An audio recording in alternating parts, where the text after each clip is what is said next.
On New Year's Eve morning, I found a suitcase outside my door with my son's initials on it. Inside was a single sheet of paper with a time written on it, 07. That night, when the clock struck that time, he disappeared from the party, and everything finally made sense. Don't forget to subscribe to the channel and comment where you're watching from. The suitcase appeared on my doorstep like a ghost from the past.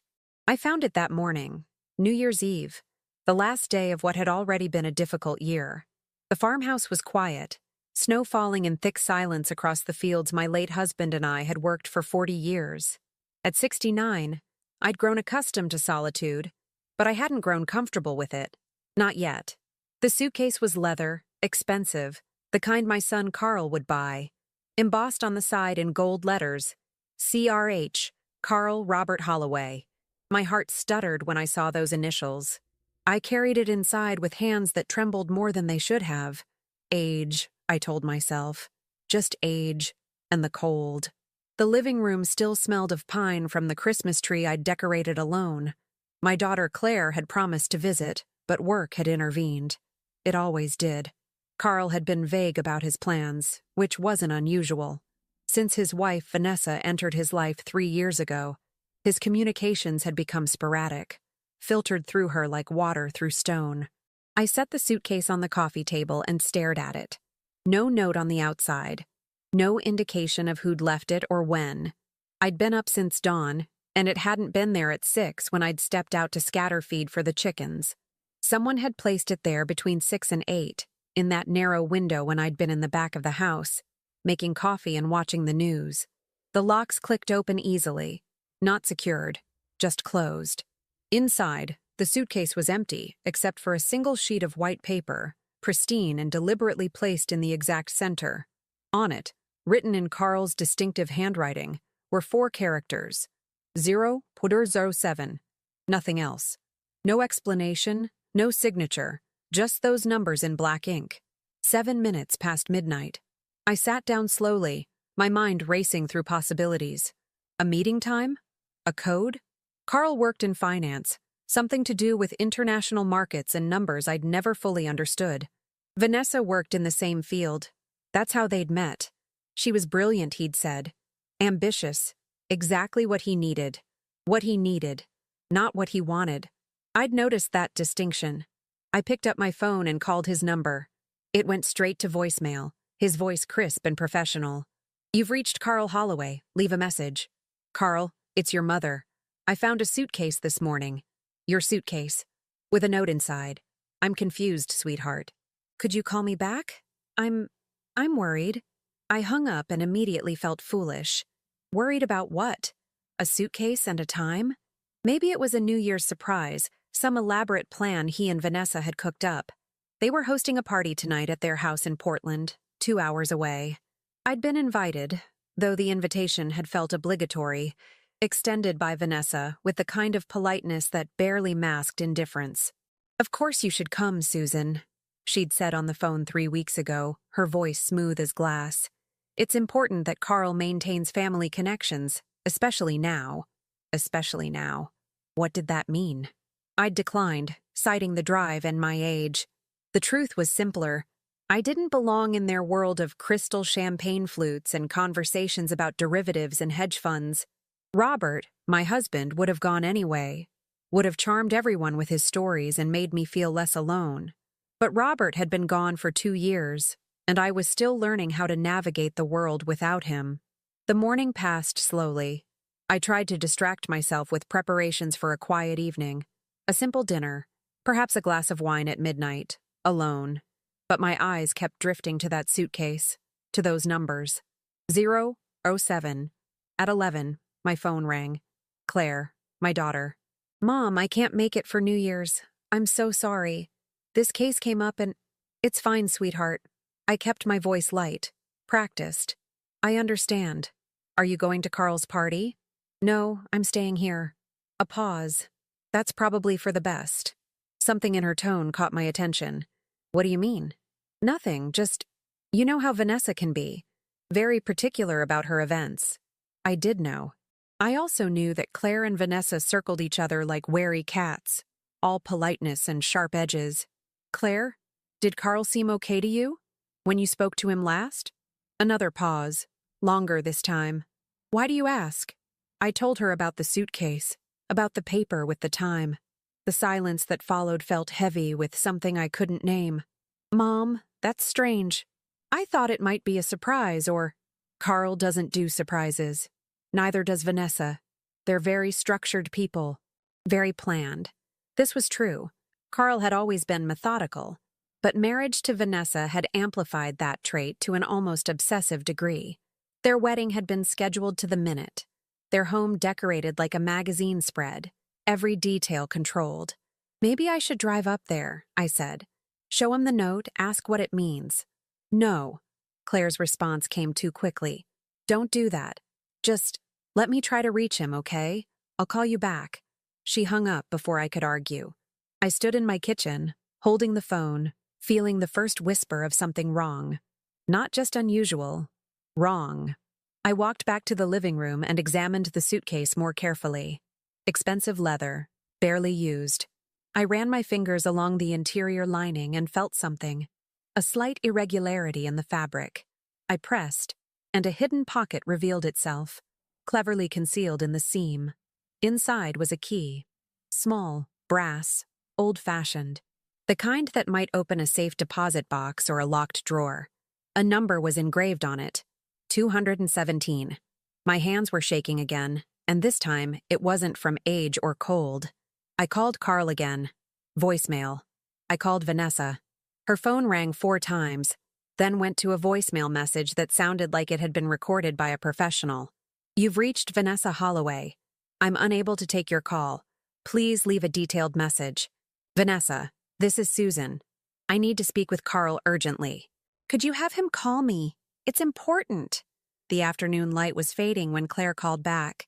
I can't reach him either, she said. And Mom? I called his office. They said he took the entire week off. No one's seen him since the day before Christmas. But the party is still happening. I checked their social media. Vanessa posted about it this morning. Caterers confirmed. Everything's set. Then where is he? I don't know. The sun was setting now, painting the snow pink and gold. I stood at the window, holding the key, feeling the weight of unknowing press against my chest. I'm coming over, Claire said. Don't go anywhere. Don't do anything. I'll be there in 40 minutes. But she wasn't. 40 minutes came and went. An hour. I called her cell and got voicemail. The house felt different now. Shadows gathering in corners. The familiar room suddenly strange. I locked the doors, checked the windows. Felt ridiculous for doing so, but did it anyway. At 7 o'clock, my phone buzzed with a text from an unknown number. Ask Claire about Seattle. Ask her about the money. Trust no one. I stared at the message, my heart pounding. Seattle? Money? What did Claire have to do with any of this? I tried calling the number back. Disconnected. Another text arrived. Same number. The key opens the truth. But are you ready for it? And then, before I could respond, a third message. Carl trusted you to figure this out. Don't let him down. 007 is when everything changes. The phone went dark in my hands. Outside, headlights swept across the driveway. I moved to the window, expecting Claire, but the car was unfamiliar. A black sedan with tinted windows. It idled at the end of my driveway for a long moment. Engine running, then slowly pulled away. My mouth was dry. I checked the door locks again, then returned to the living room and examined the key under the lamplight. The number 217 gleamed dully. 217. An address? A box number? A room? I needed to think clearly, but fear was clouding everything. Carl was missing, or hiding. Someone was sending me cryptic messages. Claire hadn't arrived, and in less than 5 hours, the clock would strike midnight, and 7 minutes later. What? What happened at 007? I sat down with a notepad and began to write everything I knew, everything that seemed even remotely connected. Carl's suitcase, the time, the key, the texts. Claire and Seattle and money I knew nothing about. Robert would have known what to do. He'd always been the one who solved puzzles, who saw patterns where I saw chaos. But Robert was gone, and I was alone with a mystery that felt like it was growing teeth. My phone rang, shattering the silence. Carl's number. I grabbed it. Carl, where are you? Mrs. Holloway. A woman's voice, not Vanessa's. Younger, uncertain. This is Officer Sandra Gibson with the Portland Police Department. I'm calling from your son's phone. We need you to come to Portland. We've found something concerning at his residence. The room tilted. What? What's happened? Where's Carl? Ma'am, I can't discuss details over the phone. Can someone drive you? Are you able to travel tonight? Tell me what's happened to my son. Please, Mrs. Holloway. It's better if you come here. Is there someone who can bring you? My voice came from somewhere far away. I'll drive myself. Ma'am, I don't think... I hung up. The suitcase sat on my coffee table, innocent and terrible. The key lay beside it, small and ordinary and full of secrets. And somewhere in Portland, my son was missing, and the police were being careful with their words, which meant something bad, something they didn't want to say over the phone. I had 4.5 hours until 07. 4.5 hours to understand why my son had left me a suitcase, a time, and a key. 4.5 hours to find him before he disappeared. Or before I discovered he already had. I grabbed my coat, my purse, the key, and walked out into the winter night, not knowing that this was the last moment my life would ever be simple. The last moment before I learned that the people you love most can harbor the darkest secrets, and that sometimes the greatest danger comes not from strangers in the dark, but from the family gathered around your table. Behind me, the farmhouse stood empty and waiting, while ahead, the road to Portland stretched like a question I wasn't sure I wanted answered. The drive to Portland should have taken 2 hours. I made it in 90 minutes, my hands gripping the wheel so tightly my knuckles ached. The highway was nearly empty, darkness pressing against the windows, snow beginning to fall again in thick, lazy flakes. I tried calling Claire 17 times. Each call went to voicemail. The texts from the unknown number haunted me. Ask Claire about Seattle. Ask her about the money. What money? Claire was a public defender, living in a modest apartment in Eugene, driving a car that was older than some of her clients. If she had money, she'd hidden it well, or hidden it from me. Carl's neighborhood materialized out of the darkness like something from a dream.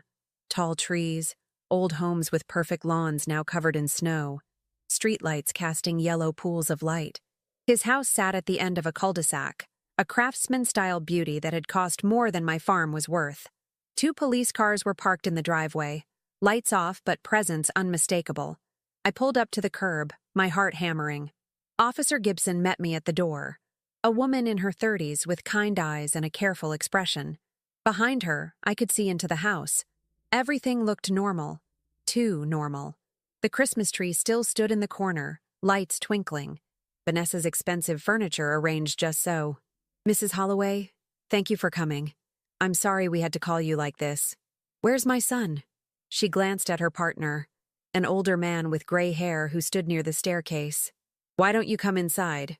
It's cold out here. I stepped into my son's house for the first time in 6 months. Vanessa had made it clear that unexpected visits weren't welcome. We value our privacy, Susan, she'd said with that smile that never reached her eyes. The house smelled wrong. Not bad, just off. Like cleaning products and something metallic underneath. Mrs. Holloway, when did you last speak with your son? I told her about Christmas dinner, about the phone calls that had gone unanswered today. I didn't mention the suitcase yet. Some instinct told me to hold that information close. And his wife? Vanessa? I haven't spoken to her in weeks. What's happened? Where are they? Officer Gibson exchanged another look with her partner. Mrs.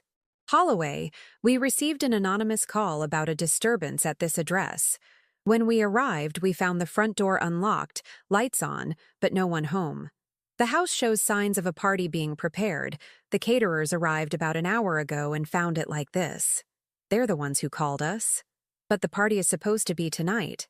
They're hosting. Yes, ma'am. That's what makes this concerning. Everything's set up, but there's no host, no hostess. And Mrs. Holloway, we found something in the study that we'd like you to look at.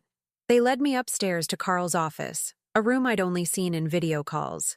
Mahogany desk, floor-to-ceiling bookshelves, a window overlooking the backyard. The desk was covered in papers. Not the usual organized chaos of work documents, but something more deliberate. Files spread out, a laptop open but dark, and in the center, a photograph. I stepped closer, my breath catching. It was a picture of Carl and Claire from 15 years ago, standing outside a building I didn't recognize. They were both younger, smiling, arms around each other. Nothing unusual about that. Siblings took pictures together, except for the man standing next to them. I picked up the photograph with trembling hands. The man was tall, dark-haired, wearing an expensive suit. His hand rested on Carl's shoulder in a gesture that seemed both friendly and possessive. "Do you know this person, Mrs.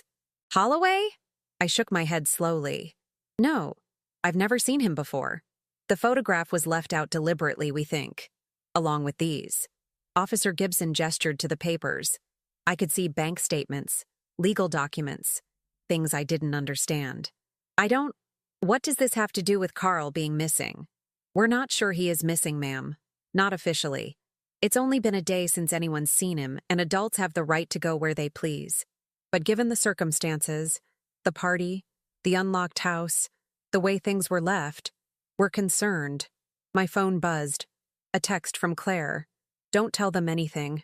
I'm on my way." I stared at the message, ice forming in my stomach. How did Claire know I was with the police? Had she been watching the house? "Mrs. Holloway? Are you all right?" I forced myself to focus. "I'm fine. It's just, this is overwhelming." The older officer, whose nameplate read Detective Morris, spoke for the first time. "Did your son mention any travel plans? Any reason he might leave town suddenly?" "No. But like I said, we haven't been in close contact lately. His wife, Vanessa, she might know more." "We can't locate Mrs. Holloway either," Detective Morris said carefully. "Her phone is off, and her office says she's been on vacation since December 20th. 2 weeks. Vanessa had been gone for 2 weeks, and Carl hadn't mentioned it once in our brief, stilted conversations. I thought about the suitcase again, about the key burning in my coat pocket. 217. What did it open? "Mrs. Holloway, I need to ask you something." Officer Gibson's voice was gentle. "Has your son been in any kind of trouble? Financial difficulties, legal issues, anything like that?" "No. He's successful. He works in finance. He and Vanessa both do very well." "What about your daughter, Claire Holloway?" My spine stiffened. "What about her?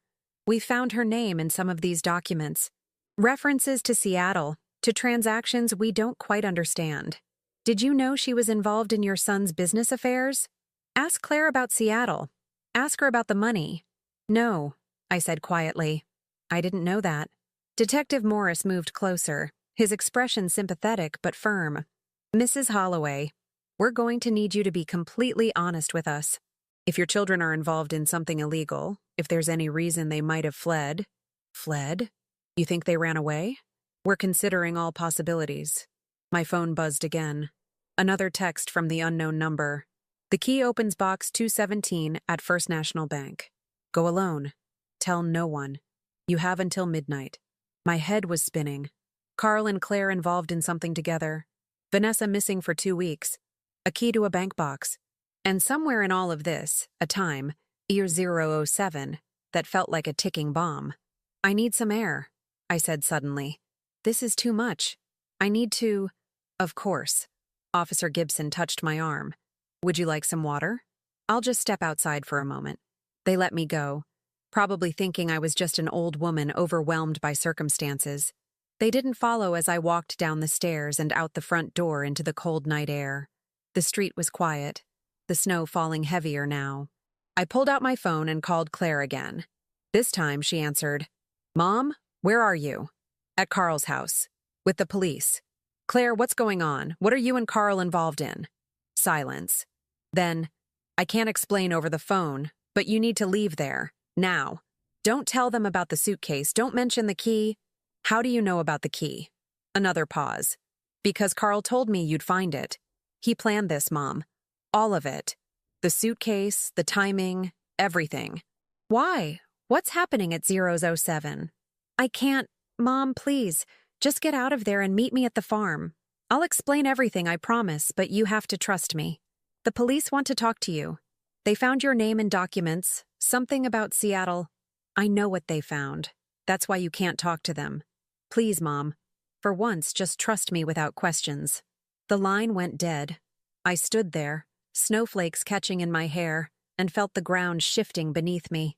My children, both of them, were lying to me. The police thought they might have fled from something illegal, and I was standing in the middle with a key to a bank box and a deadline I didn't understand. Behind me, the front door opened. Officer Gibson stepped out. Mrs. Holloway? We'd like to ask you a few more questions, if that's all right. I turned to face her, forcing a calm I didn't feel. Of course. We went back inside, but now I was looking at everything differently. The perfect house, the expensive furniture, the life my son had built that seemed so successful from the outside. What had he been hiding underneath? Detective Morris was on his phone in the kitchen, his voice low. I caught fragments. Financial Crimes Unit. And need a warrant. Financial crimes. My son was involved in financial crimes. Or was he? The anonymous texts suggested he'd planned this, that he wanted me to find something. But what? And why involve me? Officer Gibson sat me down in the living room. Mrs. Holloway, I'm going to be direct with you. We found evidence in that study that suggests your son and daughter may have been involved in moving large amounts of money through fraudulent accounts. The documents reference offshore holdings, shell corporations, and transactions that appear designed to evade detection. The words felt unreal, like she was speaking a foreign language. That's impossible. Carl would never. We also found this. She held up a manila envelope. It was in the desk drawer, sealed, addressed to you. My heart stopped. Written on the front in Carl's handwriting, for Susan Holloway. To be opened only by her. We can't let you take it, Officer Gibson said apologetically. It's evidence, but we can let you read it here, in our presence. She handed me the envelope. My hands shook as I opened it. Inside was a single sheet of paper, covered in my son's precise handwriting.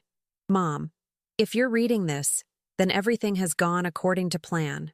Or everything has gone terribly wrong. I can't know which. By the time you find this letter, I'll either be free or I'll be gone. I need you to do something for me. Use the key. Go to the bank. What you find there will explain everything, but it will also implicate people you love. You'll have to choose who to protect and who to expose. I'm sorry for the secrets. I'm sorry for the lies. But most of all, I'm sorry that I'm asking you to finish what I started. Trust yourself. Trust your instincts. Don't trust anyone else, not even Claire. Everything changes at 0007. Be ready. I love you, Mom. Carl. I read it 3 times, each word cutting deeper than the last. Officer Gibson was watching me carefully. Mrs. Holloway, what key is he referring to? I looked up at her, at the kind eyes and the careful expression, and made a choice. I don't know, I lied. I have no idea what he's talking about. It was the first time I'd ever lied to the police. It felt like stepping off a cliff. Detective Morris came back into the room, his expression grim. We just got a call from the Financial Crimes Unit. They've been investigating a case involving embezzlement and money laundering for the past 8 months. 3 suspects, identities unknown, operating under aliases. He looked at me directly. Mrs. Holloway, one of those suspects used the name Susan in their transactions. Did you know your identity had been stolen? The room tilted. Someone had used my name to steal money, to commit crimes, and my son had known about it. Officer Gibson stood. Mrs. Holloway, I think we need to take you to the station, for your own protection. Am I under arrest? Not at this time. But there are questions we need answered, and this situation is more complicated than we initially thought. I thought about the key in my pocket, about the bank box waiting at First National, about Claire's warning and Carl's letter and the time ticking closer to midnight. 4 hours until 007. 4 hours to decide if I was going to protect my children or expose them. 4 hours to figure out which one of them had stolen my identity and destroyed my name. I need to use the restroom, I said quietly. They let me go upstairs. probably thinking I was harmless, just an old woman caught up in her children's mess. In the bathroom, I locked the door and leaned against the sink, staring at my reflection. 69 years old, face lined with age and worry, eyes that had seen too much loss already. But I wasn't harmless. And I wasn't just going to let them take me to the station while my son's deadline approached. The bathroom window was small, but not too small. It opened onto a section of roof that sloped down to a trellis. 15 years ago, I couldn't have done it.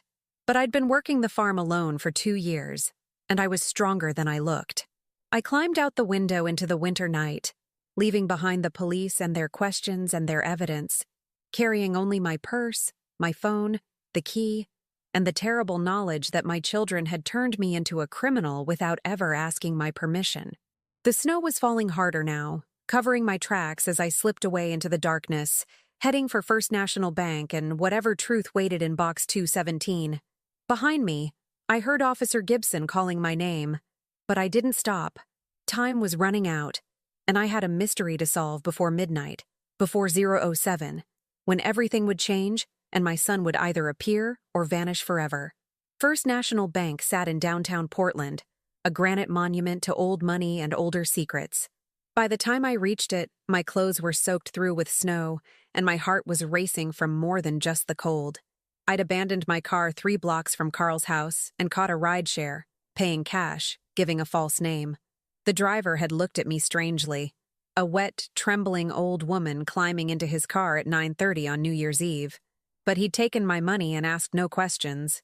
The bank lobby was closed, dark windows reflecting the snowy street. But I knew banks like this had after-hours access for safe deposit boxes. There would be a side entrance, a security system, a way in for those who knew. I circled the building, trying to look casual, just an old woman out for a walk. The side entrance was there, just as I'd thought. A discreet door with a card reader and a keypad. A small camera watched from above. My phone buzzed. Claire. Mom, where are you? The police just called me. They said you ran. What are you doing? I didn't answer. Instead, I looked at the keypad, at the numbers glowing in the darkness, and thought about Z007. 7 minutes past midnight. But what if it wasn't a time at all? What if it was a code? I punched in 0007. Nothing. I tried 7000. Still nothing. Then, thinking of the box number, I tried 217. The lock clicked. The door opened. My hands were shaking so badly I could barely pull it open. Inside was a small vestibule, warmly lit, with an elevator and another keypad. A sign read, "Safe deposit access. Verification required." I stood there, dripping snow onto the marble floor, wondering what to do next. The key was in my pocket, but without proper identification, without authorization. The elevator dinged. I froze. The doors opened and a man stepped out. Tall, dark-haired, wearing an expensive suit despite the late hour. He looked at me with an expression I couldn't read. Surprise mixed with something else. Recognition. And then I realized. This was the man from the photograph. The one standing with Carl and Claire 15 years ago. "Mrs. Holloway," he said quietly.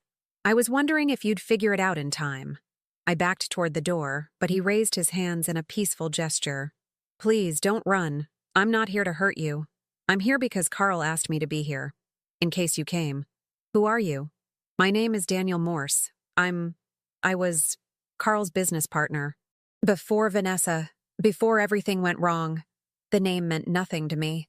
I don't understand. What's going on? Where's my son?" Daniel glanced at the camera in the corner, then at his watch.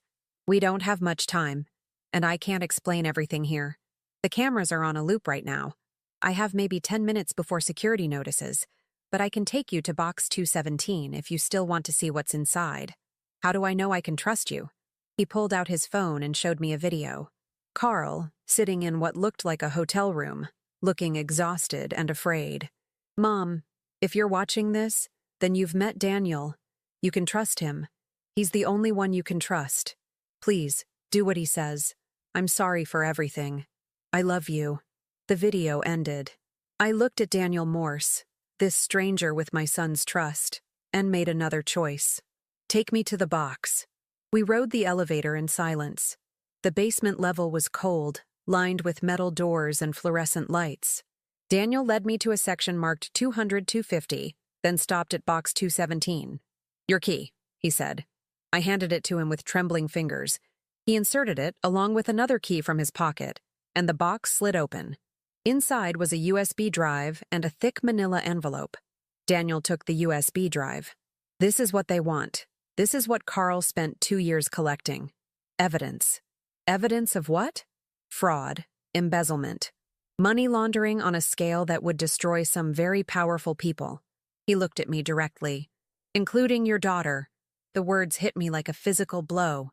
No, Claire wouldn't. Claire has been stealing from her clients for 6 years, using her position as a public defender to identify vulnerable people, people without family or resources, and draining their accounts. She's taken over $3 million. I couldn't breathe, couldn't think. That's impossible. She helps people. She helps herself. Daniel's voice was hard now.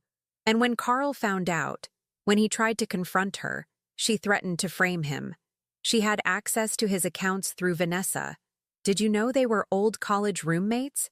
Vanessa and Claire? No, I hadn't known that. Carl had always said he met Vanessa through work. Claire brought Vanessa into Carl's life deliberately, Daniel continued, so she'd have someone on the inside of his business. When Carl started to suspect what they were doing, he came to me. We'd been friends since college, before Claire pushed me out of his life. I thought back to 15 years ago, to the photograph, to the time when Carl had been different, happier, to the year when he'd suddenly stopped mentioning Daniel's name. Claire told Carl I'd betrayed him, stolen from our business. It was a lie, but by the time he learned the truth, years had passed. We reconnected 6 months ago, when he realized what Vanessa really was. A spy, I whispered. A partner. Claire's partner. They've been working together this whole time, using Vanessa's financial expertise and Claire's access to vulnerable people. They created shell corporations in your name, Mrs. Holloway. They used your identity because they knew you wouldn't check, wouldn't understand the documents if you saw them. The envelope. I opened it with numb fingers. Inside were bank statements, legal documents, articles of incorporation, all bearing my name, my signature, my supposed authorization. Susan Holloway, owner of 6 different companies. Susan Holloway, with accounts in 3 different countries. Susan Holloway, criminal. This is why the police are investigating, I said slowly. They think I'm involved. Claire made sure of it. When Carl started gathering evidence against her, she activated a failsafe. She planted documents that would lead investigators to you, make you look like the mastermind. An old woman, living alone, suddenly wealthy in her retirement. It's a perfect cover story. My legs felt weak. I leaned against the wall of safe deposit boxes, trying to process it all. My daughter, my baby girl, who I'd raised to believe in justice and fairness, who'd chosen to become a public defender because she wanted to help people. It had all been a lie. Where's Carl now? I managed to ask. In hiding. He has copies of everything. The evidence, the transactions, proof of Claire and Vanessa's scheme. He was going to turn it over to the FBI tonight at the party. That was the plan. Invite everyone, Claire, Vanessa's colleagues, the people they'd defrauded, and expose everything at midnight. But something went wrong. Vanessa found out. 2 weeks ago, she discovered what Carl was planning. She's been trying to find him since then, trying to get the evidence. Claire's been helping her. I thought about Claire's strange behavior, her failure to arrive at the farm, her warnings. She knew I'd come to Portland. She's been tracking me. Yes, your phone. She put spyware on it months ago. She knows everywhere you go, everyone you call. I looked at my phone with horror, then at the camera in the corner. Then she knows I'm here. She knows about you. Daniel checked his watch again. The loop ends in 2 minutes. We need to leave. Now. But the evidence is on this drive. Carl has the originals. This is a copy, meant for you to have. Insurance in case something happens to him. In case they find him. Daniel's expression was grim. Yes. We moved quickly to the elevator, but as the doors opened, my phone rang. Not a call, an alarm. The timer I'd set earlier without thinking had gone off. 11:30 p.m., 30 minutes until midnight, 37 minutes until 00:07. What happens at 7 minutes past midnight? I asked as we rode up. That's when Carl's automated system sends everything to the FBI. He set it up weeks ago, a dead man's switch. If he doesn't enter a code by 00:07, the evidence uploads automatically. But Mrs. Holloway, there's something you need to know. The elevator doors opened onto chaos. The lobby was no longer empty. Claire stood there, snow in her hair, her face twisted with something between fear and fury. And beside her, gun drawn, was Vanessa. Not the cool, controlled Vanessa I'd met at Carl's wedding. This woman's eyes were wild, desperate. "Mom," Claire said, her voice breaking. "Please, give us the drive. You don't understand what you're doing." I looked at my daughter, really looked at her, and saw a stranger. How long had she been this person? How many lies had I believed? "Where's Carl?" My voice was steadier than I expected. "Safe," Vanessa said. "For now. But if that evidence goes to the FBI, he'll be implicated too." Claire made sure of it. She has documents showing he was part of it from the beginning. "More forgeries. Forgeries that will hold up in court," Claire said. Her eyes were pleading now. "Mom, please. I never wanted to involve you. That was Vanessa's idea, using your identity. I tried to protect you. By framing me? By stealing from people who trusted you? They were criminals, drug dealers, thieves, people who didn't deserve that money anyway. And you did?" The words came out cold, hard. "You stole from them and convinced yourself it was justice?" Vanessa raised the gun slightly. "Enough. Susan, give me the drive. Now. Or I'll shoot Daniel, and then I'll shoot you, and Claire and I will walk out of here and disappear, and Carl will go to prison for the rest of his life." Daniel shifted beside me, and I realized he was positioning himself between me and the gun, protecting me. "Don't," I said quietly. "Don't get hurt because of this." "Your son asked me to keep you safe," he replied. "I'm not going to let him down." Claire's face was wet with tears now. "Mom, I'm sorry. I'm so sorry. But you have to understand, I needed the money. I have debts, serious debts. I made mistakes, and then I had to make bigger mistakes to cover them up, and it spiraled. But I never meant for it to get this far. You used my name, my identity, to protect you. If it's in your name, you can claim ignorance. You can say you were manipulated, that you didn't understand, while you walked away free." The silence that followed was answer enough. Vanessa's hand tightened on the gun. Last chance. The drive. Or people die. I thought about Carl, hiding somewhere, waiting for 00:07. I thought about the evidence on the USB drive in Daniel's pocket. I thought about my farm, my quiet life, Robert's grave in the cemetery where I'd planned to be buried beside him someday. And I thought about the woman I'd been before tonight, trusting, naive, believing the best of everyone. That woman was gone. "No," I said. The gun swung toward Daniel. "Mom!" Claire screamed. But before Vanessa could fire, the lobby doors burst open.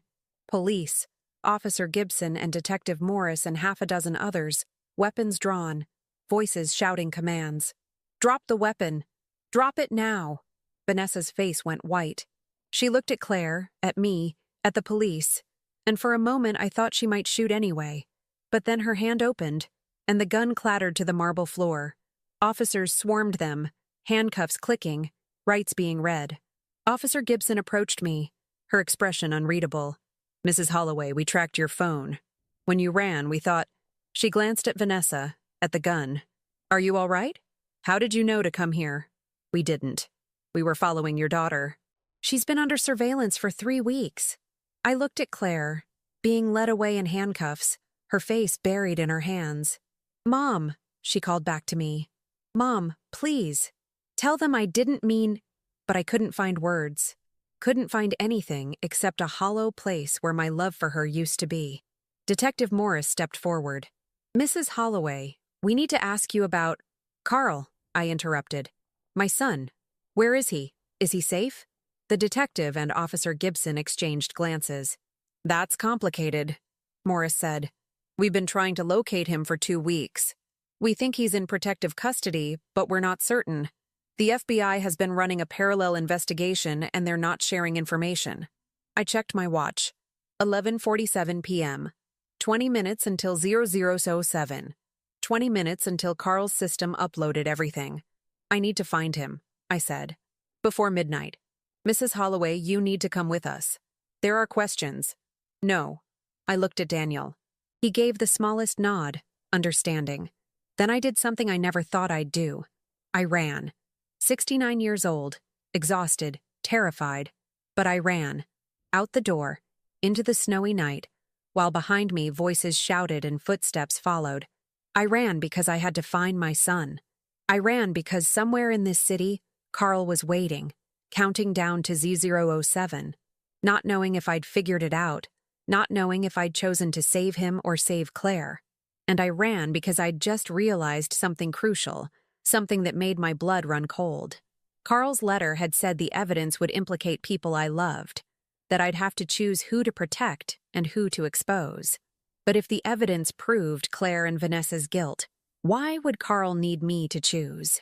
Unless the evidence also proved something else. Unless my son wasn't just a victim. Unless Carl had secrets of his own, and E0.07 wasn't when everything would be revealed. It was when I'd discover that everyone I loved had betrayed me, and I'd have to decide which sins to forgive and which to condemn. The snow fell harder, covering my tracks, covering the city, covering all of our secrets like a blanket of white that would melt away come morning, revealing everything we'd tried to hide. I made it 3 blocks before Daniel caught up with me, his breath coming in white clouds in the frozen air. "Mrs. Holloway, Susan, stop. Please." I turned to face him, my lungs burning. "You knew, didn't you? You know something about Carl that you're not telling me." His expression confirmed it before his words did. "We need to get off the street. The police are looking for you, and there are others. People involved in this who are far more dangerous than Vanessa with a gun. Tell me now. What did Carl do?" Daniel glanced around the empty street, then pulled me into the alcove of a closed storefront. Snow swirled around us, creating a temporary curtain of privacy. "Carl isn't innocent," he said quietly. "He didn't start this, but he participated. For the first year, he helped Claire and Vanessa. He didn't know they were stealing from her clients. He thought it was legitimate offshore investment, tax planning for wealthy individuals. By the time he realized the truth, he was already complicit. His signatures were on documents. His accounts had been used to move money. I felt something crack inside my chest. So, when he came to you, he was trying to find a way out, a way to expose Claire and Vanessa without destroying himself. But there isn't one, Susan. The evidence he's collected proves their guilt, yes, but it also proves his. If that upload happens at 0007, everyone goes down, including Carl. Then why set it up? Why create a dead man's switch? Insurance. If Claire and Vanessa killed him, at least they wouldn't get away with it. But he's been trying to stop it, trying to find another solution. That's why he's been hiding. Not just from them, but from the FBI, from everyone. He's been trying to negotiate a deal. The world tilted again. Everything I'd thought I understood shifted, rearranged itself into a darker picture. What kind of deal? Immunity in exchange for testimony against Claire and Vanessa. But the FBI won't give it to him. They want everyone, and they think if they wait until 0007, they'll get all 3. They've been watching, waiting, letting this play out. I thought about Officer Gibson's careful questions, about Detective Morris's knowing looks. They knew. The police tonight. They knew about the upload. Probably. The FBI shares some information with local law enforcement. Daniel checked his watch. "We have 15 minutes. Carl is at the party venue, the hotel where the New Year's celebration was supposed to happen. He's been there the whole time, trying to manually override the system, but he can't do it alone. He needs both passwords." "Both?" "He set it up with a partner lock. 2 people have to input codes simultaneously to stop the upload. He has one password. I have the other." I stared at him. "Why you?" Because I'm the only person he could trust. The only person who had nothing to gain from his destruction and nothing to lose from his survival. Daniel's voice softened. He wanted to tell you everything, Susan. But he was afraid. Afraid you'd hate him. Afraid you'd choose Claire. Choose Claire? She framed me. She used my identity. She's still your daughter. And Carl knows how much you love her. How you've always protected her. Even now, even after everything, part of you wants to believe she had no choice, that circumstances forced her hand. He was right. Even now, even knowing what Claire had done, some small part of me wanted to excuse it, explain it, find a way to make it less monstrous. We need to go, Daniel said. If you want to save Carl, we need to stop that upload. And if we stop it, then what? Claire and Vanessa go free? No. Carl has another copy, one he can give to prosecutors with a negotiated deal. But it takes time to arrange, and we don't have time if the upload happens automatically. I pulled out my phone, looked at the screen. 11:52. 8 minutes. Take me to him. We ran through the snowy streets, Daniel leading the way. The hotel loomed ahead, lit up for New Year's Eve, music spilling out into the night. People in formal wear clustered in the lobby, laughing, drinking, counting down to midnight with champagne and noisemakers. None of them knew that upstairs in a locked suite, a man was trying to decide whether to destroy his life or his sister's. Daniel had a key card. We bypassed the lobby, took a service elevator to the top floor. The hallway was quiet, carpeted, expensive. He stopped at room 807. Of course. 807. Reversed. 708. Just like the password code, everything had meaning. Daniel knocked. 3 short raps, then 2 long ones. The door opened. Carl stood there, and I barely recognized him. My son, who'd always been so composed, so carefully put together, looked like he hadn't slept in days. His eyes were red-rimmed, his shirt wrinkled, his hands shaking. "Mom," he breathed. "You came. I wasn't sure." I stepped forward and slapped him. The sound echoed in the hallway. Daniel flinched, but Carl just stood there, accepting it. "You used me," I said, my voice low and hard. "Both of you. You and Claire. You used my name, my identity, my trust. I know. You let her frame me. You let me think I was helping you when really I was just cleaning up your mess. Yes. And now you want me to help you escape the consequences of your crimes." Carl's eyes filled with tears. "No. I want you to understand why I did it, and then I want you to decide if I deserve forgiveness." He stepped back, letting us into the suite. It was large, luxurious, with floor-to-ceiling windows overlooking the city. On a desk in the corner sat a laptop, multiple screens showing code and timers and documents I couldn't fully comprehend. 5:47 until upload. "Talk fast," I said. Carl sat down heavily on the couch. "It started 3 years ago. Claire came to me, said she had an investment opportunity. She'd found a way to access funds from inactive accounts, people who died without heirs, criminals whose money was seized but not fully recovered. She said it was legal, just complicated. Needed financial expertise. And you believed her. I wanted to believe her. She's my sister. And yes, I wanted the money. Vanessa and I were planning to buy a house, start a life. The market was good, but I wanted more. I always wanted more." He looked at me, like Dad, Robert, my husband, who'd worked himself into an early grave chasing success. "Don't you dare blame your father." "I'm not. I'm saying I inherited his ambition and none of his conscience. Dad would have asked questions, would have verified everything. I just signed where Claire told me to sign." "When did you realize?" 6 months in. I saw a name in one of the accounts. A woman I recognized. She'd been Claire's client, and she'd killed herself a month before. Her family was looking for her money and it was gone. All of it. Moved through shell companies into offshore accounts. Carl's hands clenched. I confronted Claire. She laughed at me. Said I was already implicated. That if I went to the authorities, I'd go to prison too. She had documentation. Emails I'd sent, transfers I'd authorized.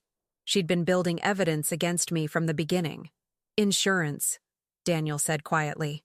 "She planned this from the start. And Vanessa was Claire's friend before she was my wife. They planned it together. Claire would identify targets. Vanessa would handle the financial side, and I'd be the patsy if anything went wrong. A successful finance professional with no criminal record, the perfect scapegoat. I sat down slowly, my legs refusing to hold me anymore. The suitcase, the note. Why involve me at all? Because I needed someone outside the situation, someone who could hold evidence, who could be trusted to make the right choice. And because, his voice broke, because I needed you to know. Before everything came out, before I went to prison or disappeared, I needed you to understand that I tried to fix it, that I'm not just the person who did these terrible things. The timer on the laptop showed 4:12. Why did you involve me? I asked. Why not just give everything to the FBI? Because they wanted to use me against Claire. They wanted me to wear a wire, to record her confessing. But Susan, she's sick. I don't mean physically. I mean mentally. She believes the things she's saying, believes she was helping those people by taking their money. She has justifications for everything. That doesn't excuse... I know. But she's still my sister. And I thought... He looked at me with desperate hope. I thought maybe you could talk to her, could make her see reason, could convince her to turn herself in, to accept a plea deal instead of fighting. Why would she listen to me? Because you're the only person she's ever really feared disappointing. Dad is gone, and she knows I'm compromised.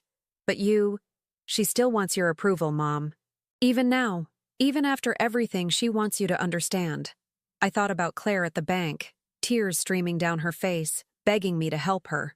My baby girl, who I'd rocked to sleep and taught to ride a bike and sent off to college with such pride. My daughter, the criminal. The timer showed 3:27.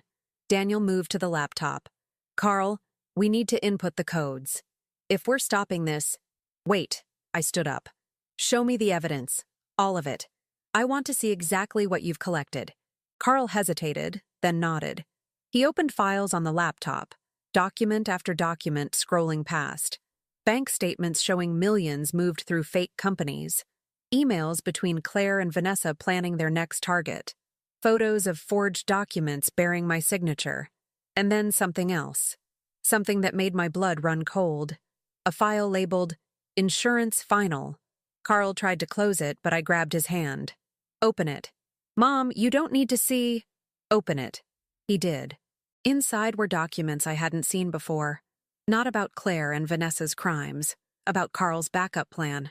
A transfer scheduled for U008, 1 minute after the FBI upload.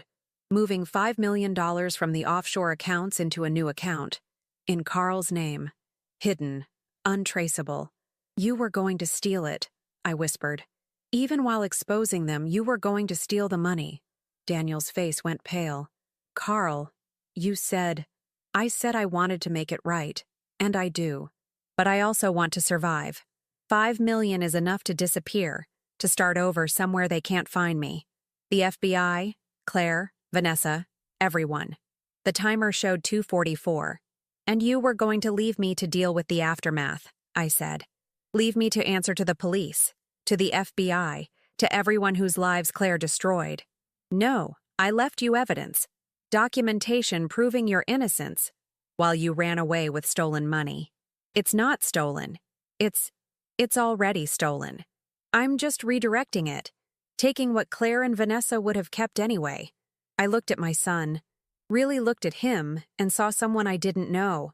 Someone who could rationalize anything, justify anything, as long as it benefited him. Just like Claire. You're the same, I said quietly. You and your sister. You both believe your own lies. Carl stood up, agitated now. That's not fair. I'm trying to expose her, while profiting from her crimes. You're not a whistleblower, Carl. You're just another thief who got caught and is trying to cut a deal. The timer showed 2:09. Daniel stepped between us. We don't have time for this. Whatever Carl's plans are, whatever he's done, we need to decide right now. Do we stop the upload or not? I looked at the laptop, at the timer counting down, at the evidence that would destroy Claire and Vanessa and Carl. at the escape plan that would let my son disappear with millions while I stayed behind to face the consequences. My phone buzzed. A text from an unknown number. Susan, this is FBI Special Agent Sandra Gibson. Yes, the same Officer Gibson you met tonight. We've been running a joint operation. If you stop that upload, we lose everything. Claire and Vanessa walk free. Is that what you want? I stared at the message. Officer Gibson. FBI. She'd been undercover the whole time, playing the kind local cop while building a case. Another text. Your son is using you. Don't let him. Carl was watching my face. What is it? What's wrong? I showed him the texts. He went white. That's a trick. Claire is in custody. You saw them arrest her. Then Vanessa is also in custody. The timer showed 1:33. Mom, please. Carl's voice was breaking. Please. If that upload happens, I go to prison for 20 years. Maybe more. I'll lose everything. You've already lost everything. You just don't know it yet. Daniel looked between us. Susan, I need to know. Do I input the stop code or not? I thought about Robert, about what he would do. He'd been a good man, a honest man. He'd worked hard and played fair and never taken shortcuts. And he'd died early, while people like Claire prospered. The timer showed 1:07, exactly 1 minute and 7 seconds, like a mirror of the upload time. Carl, I said quietly, if I stop this upload, will you turn yourself in? Will you testify against Claire and Vanessa, accept whatever sentence you get, and serve your time? He hesitated too long. That's what I thought. I walked to the laptop and closed it. Mom, no. You made your choice 3 years ago when you signed those first documents. You made it again when you planned to steal that money. You don't get to ask me to save you from consequences you earned. Carl lunged for the laptop, but Daniel caught him. Let me go. She doesn't understand. I understand perfectly, I said. You wanted me to choose between you and Claire. You thought I'd pick you because you came to me first, because you framed it as heroism instead of cowardice. But you're both guilty. You're both liars. And I won't protect either of you anymore. The timer on the closed laptop kept counting. 0:47. Carl was crying now, really crying. Please, Mom, please. I'm your son. Then act like my son. Act like Robert's son. Take responsibility for what you've done. I can't. I can't go to prison. I won't survive it. Then you should have thought of that before you committed crimes. Daniel let Carl go, and my son collapsed onto the couch, his face in his hands. The timer hit 0:30. My phone rang.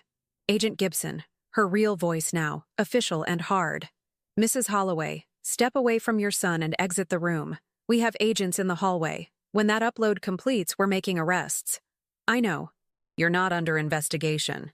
You're a victim in this case. But we need you to leave. Now. I looked at Carl one last time. My baby boy, who I'd held in my arms 38 years ago and promised to protect forever. I'm sorry, I whispered. I'm sorry I couldn't save you from yourself. I walked to the door as the timer hit 0:15. Behind me, Carl screamed, Mom, don't do this! Please, I'm begging you! But I kept walking, out into the hallway where FBI agents waited, their faces grim and professional. The door to 807 closed behind me, and somewhere in that room, a computer counted down the final seconds, 010, 009, 008, until the moment when everything my children had built on lies would come crashing down. I watched the second hand on my watch sweep toward midnight. 007 was coming, and I had just chosen justice over mercy, truth over family, and the weight of that choice felt like it might crush me. The hallway felt like it stretched for miles. FBI agents stood at intervals, silent and watchful, their faces professionally blank. Agent Gibson, I had to think of her that way now, not officer, approached me with careful steps, as if I might shatter. Mrs. Holloway, you did the right thing. Had I? I wasn't sure anymore what right meant. My son was in that room, waiting to be arrested. My daughter was already in custody, and I was walking away from both of them. What happens now? My voice sounded hollow, distant. The upload completes at 0007. We have warrants ready. Your son will be taken into custody and we'll begin processing the evidence. Mrs. Holloway, I want you to know. We've been investigating this case for 8 months. We knew about the shell companies in your name. We knew you were a victim. You were never our target. Then why not tell me? Why let me run around tonight thinking I was a criminal? Because we needed to see how it would play out. Your children's reactions to your involvement would tell us things we couldn't learn any other way. And, she paused, we needed to be sure you weren't complicit, that you didn't know what they were doing. The suspicion stung, even though I understood it. And now we know. You're a witness, Mrs. Holloway. An important one. But first, there's something else you need to see. She led me down the hallway to a different room, 803, and opened the door. Inside, on a monitor, was a live feed of room 807. I could see Carl, still on the couch, his face in his hands. Daniel stood by the window, looking out at the snowy city. And then the door to 807 opened from the inside. Vanessa walked in. My heart stopped. How? You arrested her. I saw. We arrested someone, Agent Gibson said quietly. But not Vanessa. That was an associate of hers, wearing similar clothes. We let Vanessa believe she'd escaped. We've been tracking her, waiting to see where she'd go. You used me as bait. Yes, I wanted to be angry, but I was too tired, too numb. On the screen, Vanessa was talking to Carl, her movements sharp and aggressive. Daniel had turned from the window, positioning himself between them. Agent Gibson turned up the audio. Told you this would happen, Vanessa was saying. Told you she'd choose morality over family. Your mother is predictable, Carl. That's why Claire wanted to use her in the first place. Get out, Carl said, his voice thick. You've done enough. I've done enough? You're the one who decided to play hero. You could have just kept quiet, taken your cut, lived well. But no, you had to develop a conscience. People died, Vanessa. That woman, Claire's client, she killed herself because Claire stole everything she had. She was going to die anyway. Cancer, remember? We just accelerated her timeline and made use of resources that would have gone to waste. I felt sick. This was the woman my son had married. This was who he'd brought into our family. Carl stood up, unsteady. I want you to leave. When the FBI comes through that door, I don't want you here. Oh, Carl? Vanessa's laugh was cold. You really think I'm going to let them arrest me? I have exit strategies you can't imagine. But I came here for one thing first.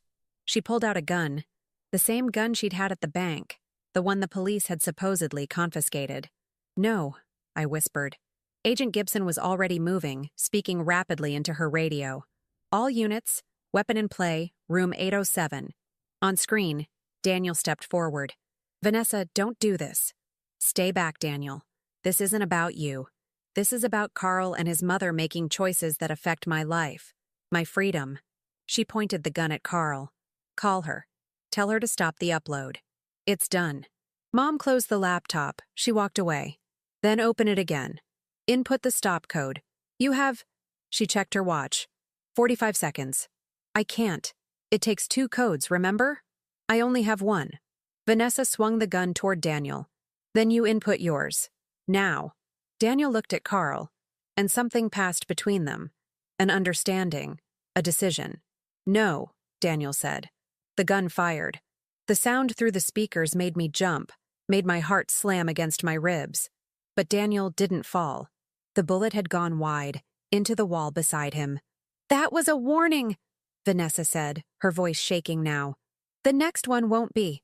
Agent Gibson and 3 other agents were already moving, rushing out of room 803. I heard their footsteps pounding down the hall, heard the shout of FBI. Open up. But on screen, something else was happening. The door to 807 opened again, and Claire walked in. I grabbed Agent Gibson's arm. You said she was in custody. She was. Gibson looked shocked, speaking into her radio. How did she... Someone get me answers now. Claire looked different. Calm, collected, like she'd shed a mask and finally revealed her true self. Vanessa, she said quietly. Put the gun down. Claire, how did you get out? I made a call. I have resources you don't know about. Claire walked further into the room, her movements controlled. And I came to tell you, it's over. The upload happens in 30 seconds.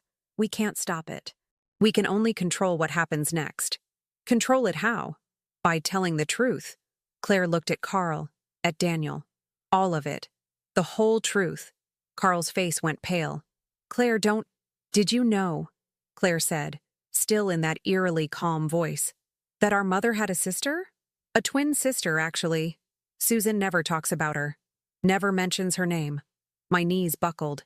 Agent Gibson caught me. Her name was Emma, Claire continued. Emma Fairchild. She died 30 years ago in a car accident. Or that's what Mom always told us. But that's not true. Is it, Mom?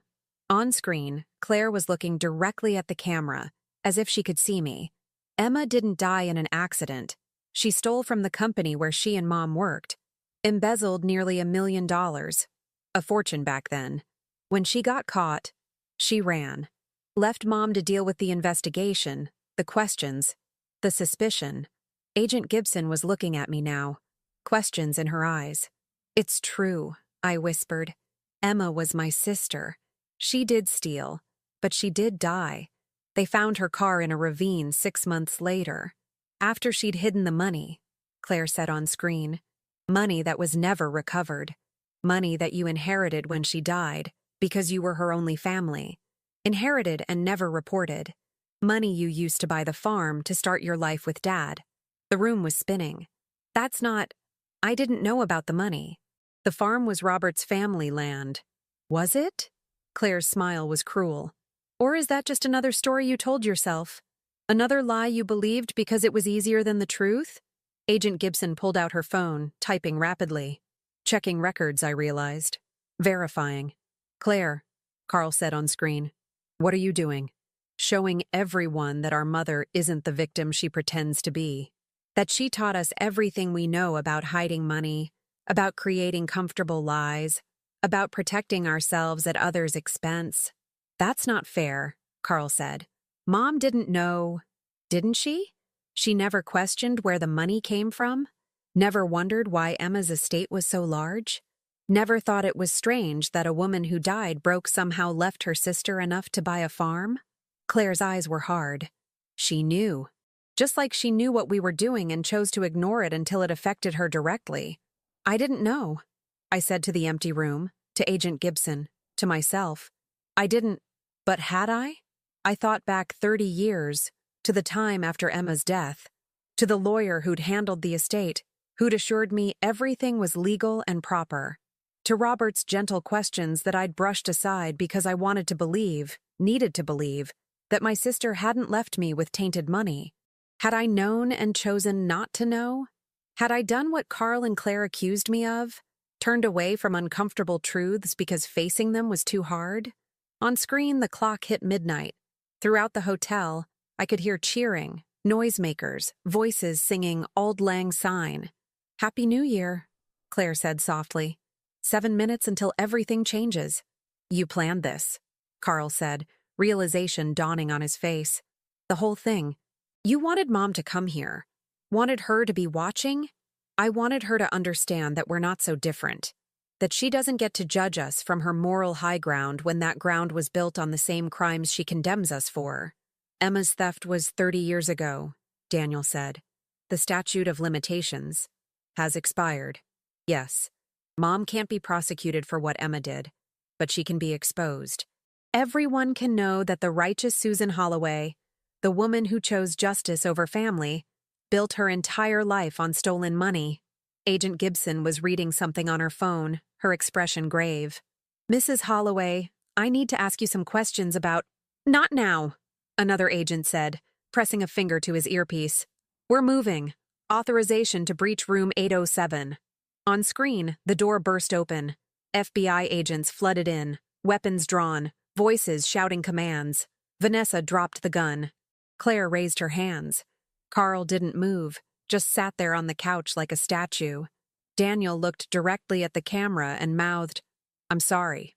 The chaos of the arrest played out on screen. Handcuffs, rights being read, agents securing the room. But I couldn't focus on it. All I could think about was Emma, my sister, my twin. The person I'd been closest to for 18 years before she betrayed me, before she stole and ran and died, before she left me money that I'd accepted without asking enough questions. My phone buzzed. 0007. A notification appeared. Upload complete. Evidence successfully transmitted to FBI databases. It was done. Carl, Claire, and Vanessa would be charged with their crimes. The evidence was secure. But so was my secret. Because Claire was right. I had benefited from Emma's theft. I had built my life, my family, my farm, on money that wasn't clean. Agent Gibson touched my shoulder gently. Mrs. Holloway, we need to go downstairs. There are some things we need to discuss. Am I under arrest? No. Like I said, the statute of limitations on your sister's crimes has long since expired. But there are questions about whether you knowingly benefited from... I want a lawyer. That's your right. But Mrs. Holloway, this doesn't have to be adversarial. We're not trying to prosecute you. We're trying to understand the full scope of what happened. I stood up slowly, my joints aching, my heart heavier than it had ever been. You want to understand? I'll tell you. I was 22 years old when Emma died. I'd just lost my sister, my twin, the person who shared my face and my childhood and every secret I'd ever had.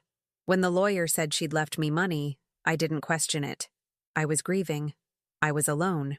And yes, I took it. I took it, and I married Robert, and we bought land and built a life. Did you know the money was stolen? I looked Agent Gibson in the eye. I suspected, but I didn't ask because I didn't want to know. Does that make me a criminal? No. Does it make me a hypocrite? Maybe. But I was 22 and scared and grieving, and I made a choice that seemed survivable at the time. And your children? Made the same choice I did. They chose survival over honesty. They chose comfort over courage. And maybe, my voice broke, maybe they learned that from me. We walked out of room 803 into the hallway. Down the corridor, agents were leading Carl, Claire, and Vanessa out of 807 in handcuffs. Other guests were emerging from their rooms, drawn by the commotion, their New Year's celebration interrupted by the spectacle of arrests. Claire saw me first. Our eyes met across the distance, and I saw something in her face. Not remorse, not shame, but a terrible kind of triumph. She'd exposed me. She'd dragged me down with her, but she'd also freed me. Because I realized, standing in that hallway with FBI agents and curious onlookers and my children in handcuffs, that I'd been carrying Emma's secret for 30 years, carrying the weight of money I'd taken without asking enough questions, carrying the guilt of a choice I'd made when I was too young and too scared to make a better one. And now it was out. Now everyone knew. And somehow, that felt like relief. Carl was crying as they led him past. Mom, I'm sorry. I'm so sorry. I know, I said quietly. So am I. Claire didn't apologize. She held her head high, her expression defiant, as they took her toward the elevator. Vanessa was the last one out. She looked at me with something like pity. You raised them to be like you, she said as she passed. Don't act surprised when they turn out exactly as programmed. The words stung because they held truth. I had raised them. I'd taught them about survival, about making hard choices, about protecting yourself and your family. I'd taught them by example that sometimes you don't ask questions because you don't want to know the answers, and they'd learned those lessons too well. Agent Gibson guided me toward the elevator. Mrs. Holloway, there's someone waiting downstairs who wants to speak with you. Someone who's been helping us with the investigation. Who? The elevator doors opened on the lobby level. The New Year's party was still going, people laughing and dancing, unaware of the drama that had unfolded upstairs. And standing by the front desk, looking older but unmistakable, was a woman I hadn't seen in 30 years. A woman with my face. Emma. My sister. My twin. Not dead. Not gone. Alive. The world went black around the edges. I heard Agent Gibson saying my name, felt hands catching me as my knees gave out. But all I could see was Emma's face, my face, looking back at me with an expression I couldn't read. And all I could think was, everything I'd believed for 30 years had been a lie. Everything, including my sister's death. The last thing I heard before I fainted was Emma's voice. Older, but still so familiar. "Hello, Susan. We need to talk about what really happened all those years ago, and why I had to disappear." I woke up in a quiet room, lying on a couch that smelled of leather and coffee. My head ached, and for a moment I couldn't remember where I was or why my chest felt so heavy. Then it all came rushing back. Carl, Claire, the arrests, Emma. I sat up too quickly, and the room spun. "Easy," a voice said. Agent Gibson, sitting in a chair across from me. "You've had quite a night. Where is she? Where's Emma?" "In the next room. She's been waiting for you to wake up. Mrs. Holloway, before you see her, there are some things you need to know." I didn't want to know anything more.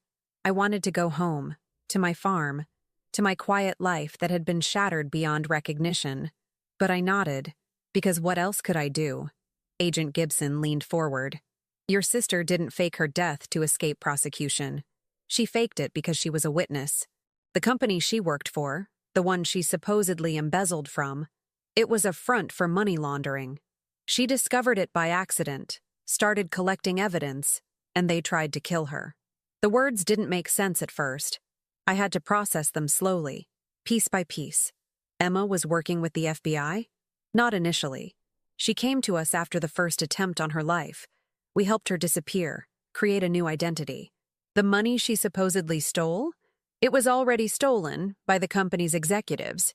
She helped us track it, recover most of it, but we couldn't tell you. We couldn't tell anyone.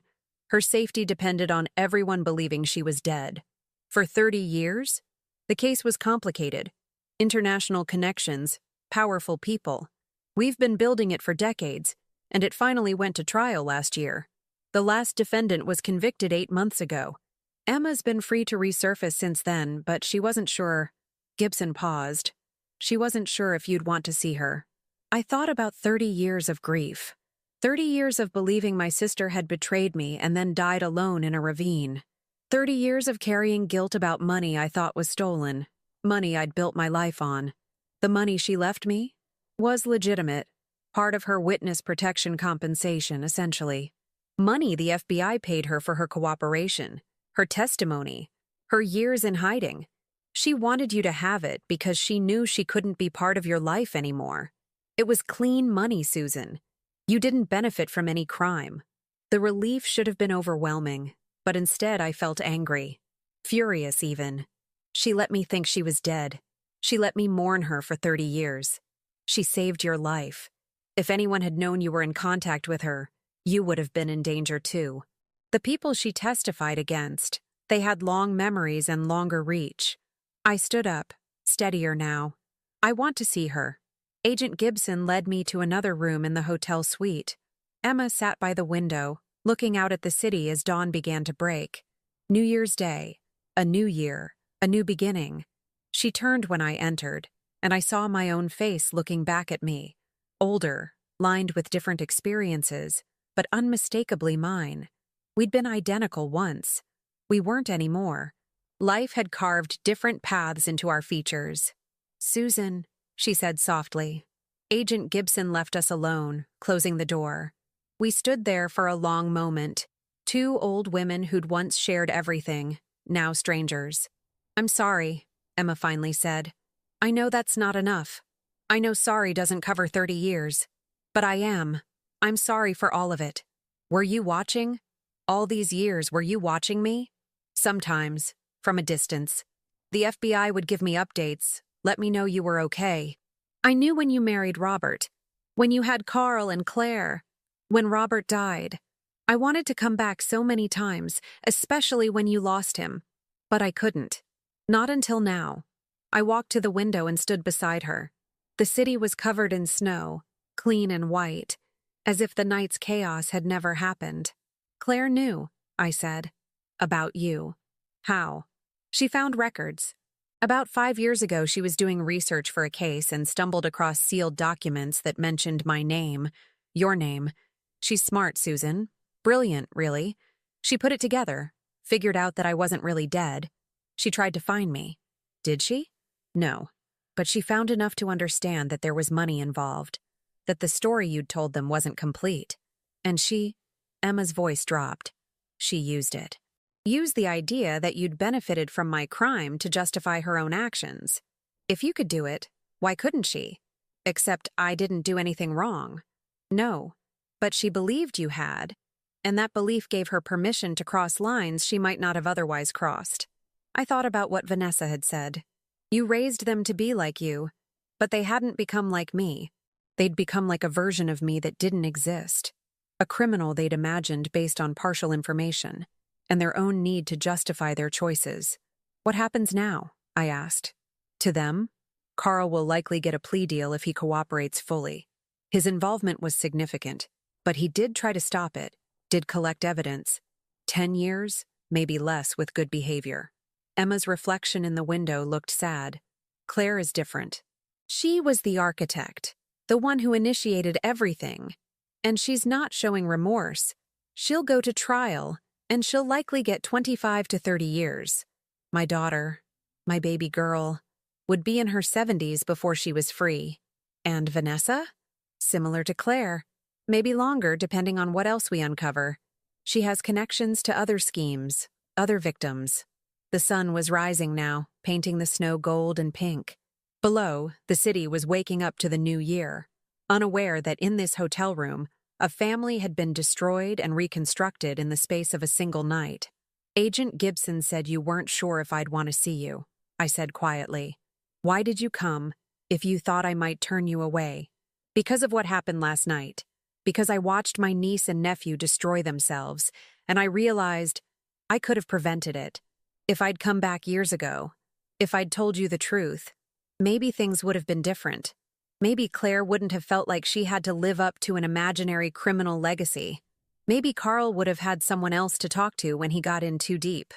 Or maybe it would have been exactly the same. We can't know. Emma turned to face me fully. I missed you. Every single day for 30 years, I missed my sister, my twin, the person who knew me better than anyone. And I know I don't deserve forgiveness. I know I can't get back the time we lost. But I'm here now if you want me to be. I looked at her, really looked at her, and saw not just my sister but a survivor. Someone who'd made impossible choices and lived with the consequences. Someone who'd sacrificed everything, including me, to do the right thing. Someone who was, in her way, stronger than I'd ever been. I don't know if I can forgive you yet, I said honestly. 30 years is a long time to grieve. A long time to believe something that wasn't true. I need time to process this. I understand. But I don't want you to disappear again. I don't want to lose you twice. Emma's eyes filled with tears. You won't. I promise. No more disappearing. No more secrets. We stood there as the sun rose higher. Two old women at the end of one story and the beginning of another. Mike, 3 months later, I stood in a courtroom and watched my daughter receive her sentence. 28 years.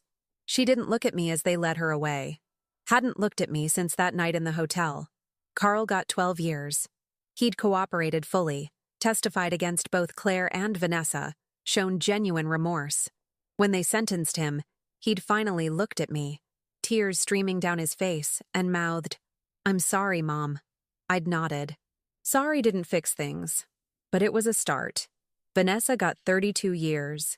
She'd fought every charge, shown no remorse, blamed everyone but herself. The jury had deliberated for less than 4 hours.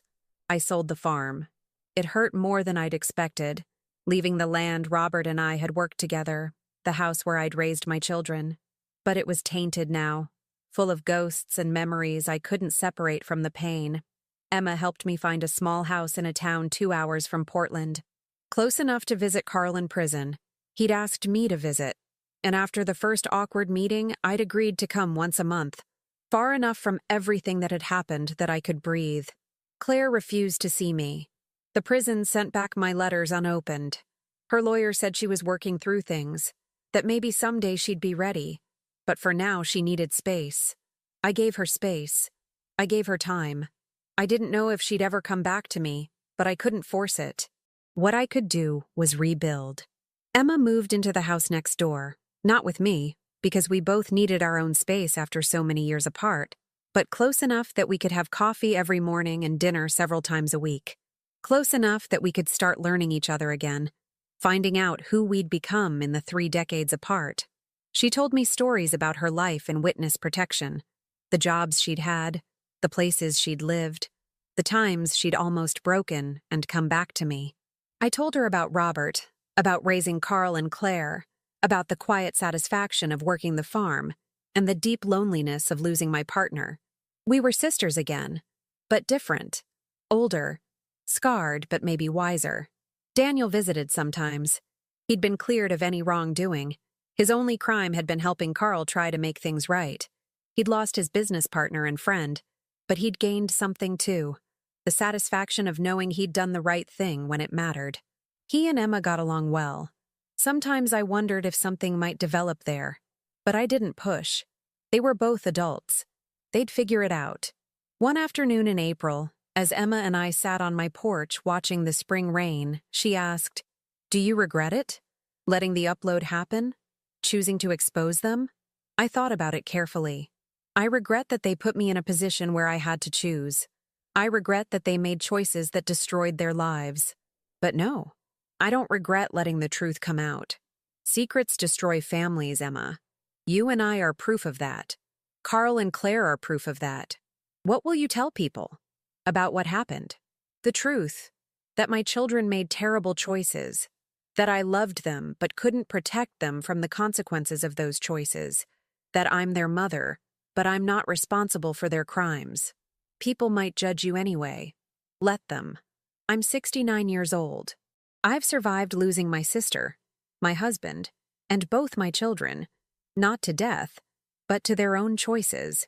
I've survived having my identity stolen, being investigated by the FBI, and discovering that everything I thought I knew about my past was incomplete.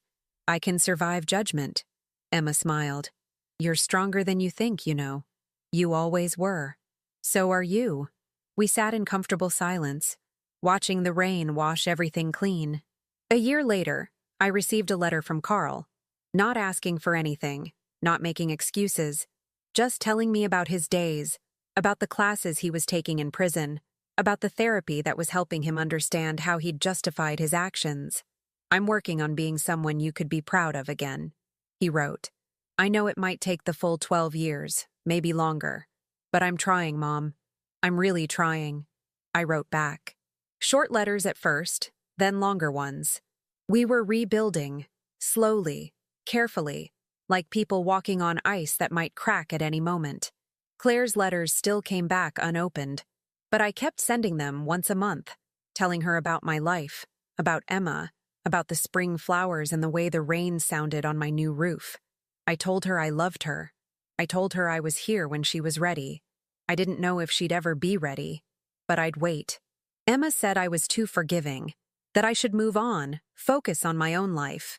But she didn't understand, or maybe she understood too well, that you can't stop being a mother just because your children disappoint you. You can set boundaries. You can refuse to enable. You can choose consequences over comfort.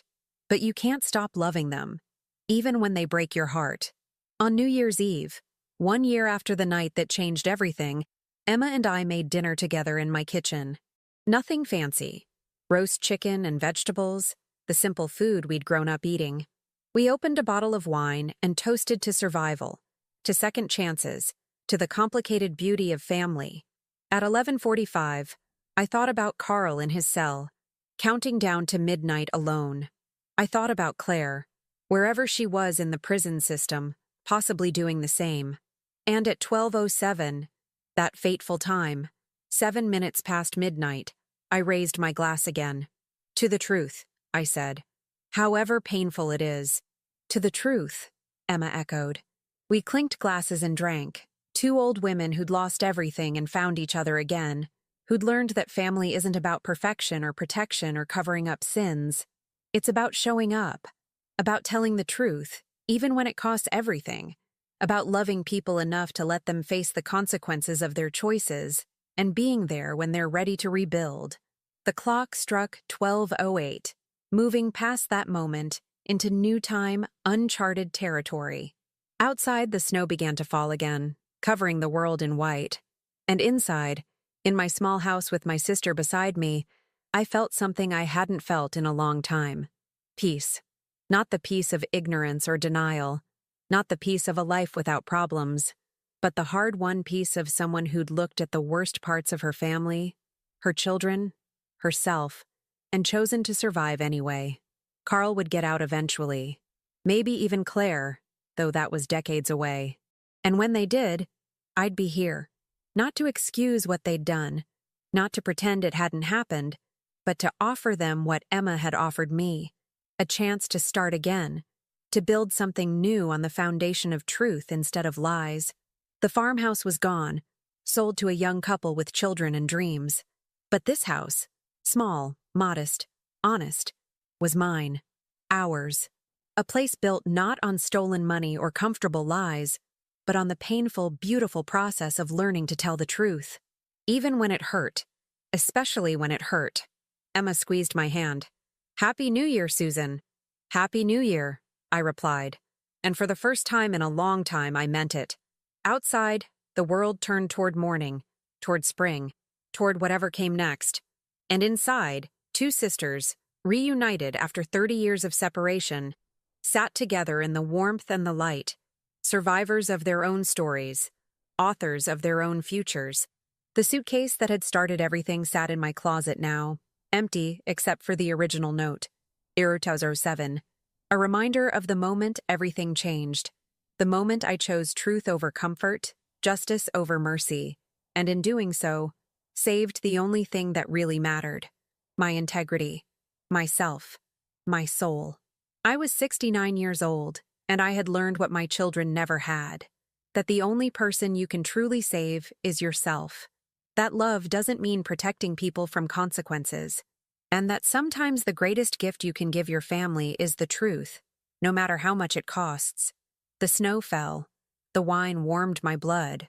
Emma hummed an old song from our childhood, and I realized I had won. Not the victory I'd wanted, not the one where everyone lived happily ever after, where my children walked free and my family stayed intact, but the victory that mattered. I had survived. I had chosen wisely. I had loved fiercely and honestly, without enabling or excusing. I had been tested by fire and emerged not unscathed, but unbroken. And in the end, that was enough, more than enough. It was everything. Now tell me, what would you have done if you were in my place? Let me know in the comments. Thank you for watching, and don't forget to check out the video on your screen right now. I'm sure it will surprise you.